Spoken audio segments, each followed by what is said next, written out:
Assalamualaikum warahmatullahi wabarakatuh. Perkenalkan, nama saya Syifa Nuraini dari kelas 02 SAK 002 Program Studi Akuntansi. Pada kesempatan kali ini, saya ingin menjelaskan materi bahasa Inggris pertemuan 5, yaitu adjective clause.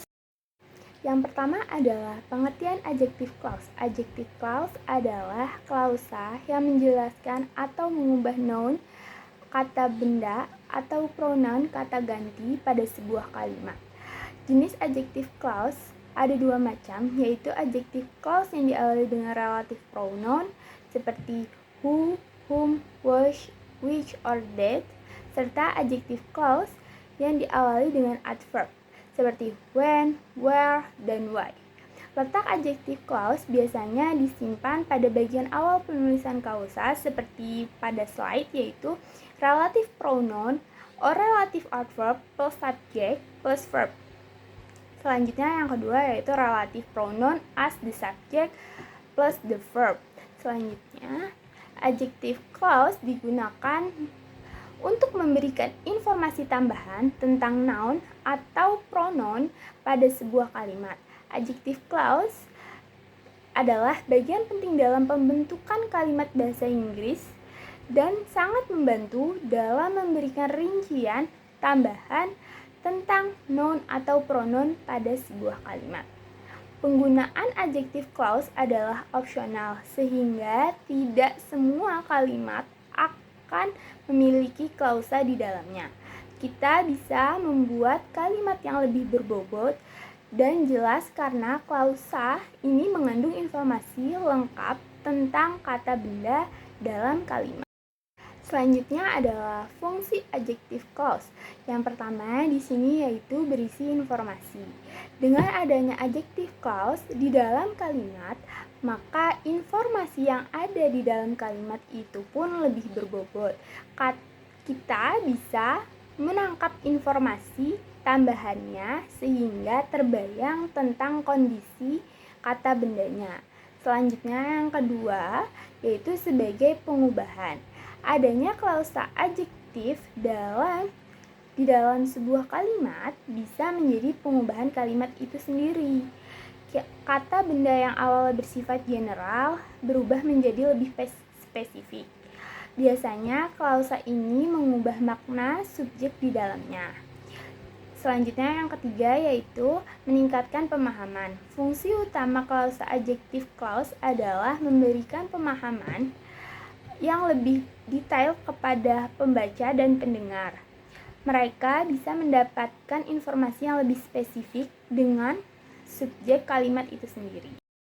Selanjutnya yaitu ciri dari adjective clause. Yang pertama memiliki subjek dan predikat. Yang kedua yaitu diawali dengan relative pronoun seperti who, whom, which, that, atau which, atau relative adverb seperti when, where, atau why. Selanjutnya yang ketiga berfungsi sebagai adjektif yang menjelaskan apa, berapa, bagaimana, dan lainnya. Jenis adjective clause. Selain adjective clause seperti who, whom, which, dan that, kamu juga perlu mempelajari jenis adjective clause lainnya yang sangat umum digunakan di dalam percakapan atau tulisan. Berikut adalah jenis-jenis beserta penjelasannya. Di sini jenis yang pertama yaitu relative pronoun as the subject. Pronoun di dalam kalimat bertindak sebagai subjek yang kemudian ditambahkan adjektif klausa sehingga pronoun memiliki informasi yang lebih banyak dan jelas. Konjungsi umumnya adalah who, which, dan that. Selanjutnya yang kedua yaitu relative pronoun as the object. Bentuk kalimat ini terdapat sebuah pronoun yang perannya adalah sebagai objek dan umumnya diletakkan di depan. Sementara subjek dan verbnya mengikuti adjektif. Kata hubung yang digunakan untuk bagian ini adalah whom, which, dan that. Selanjutnya yang ketiga yaitu adjective clause as an object of the profession. Klausa kata juga bisa menjadi objek dari kata depan yang ditandai dengan penggunaan kata ganti relatif setelah kata depan. Seperti diketahui, objek preposisi adalah kata benda yang didahului oleh preposisi seperti in, of, to, by, behind, after, on, dan so on, dan lain-lain. Selanjutnya yang keempat yaitu relative adverb of time. Kalimat ini biasanya menggunakan kata when yang menerangkan pronounnya.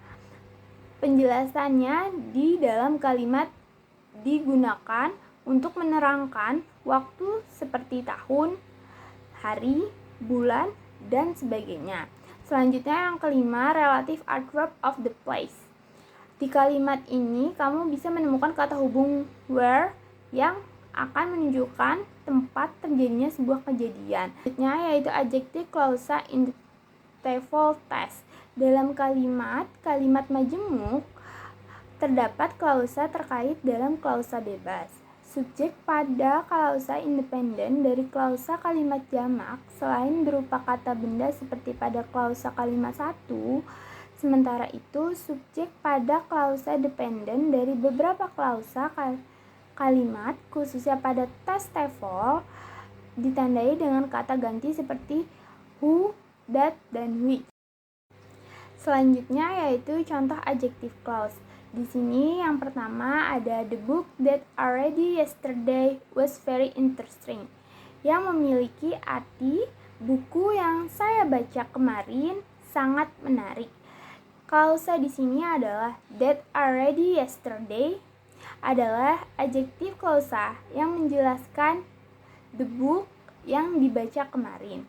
Selanjutnya yang kedua yaitu the student who got the highest score is the class valedictorian, yang memiliki arti siswa yang mendapatkan nilai tertinggi adalah siswa yang mengucapkan pidato perpisahan kelas. Klausa di sini yaitu who got the highest score adalah adjective clause yang menjelaskan the students yang mendapatkan nilai tertinggi.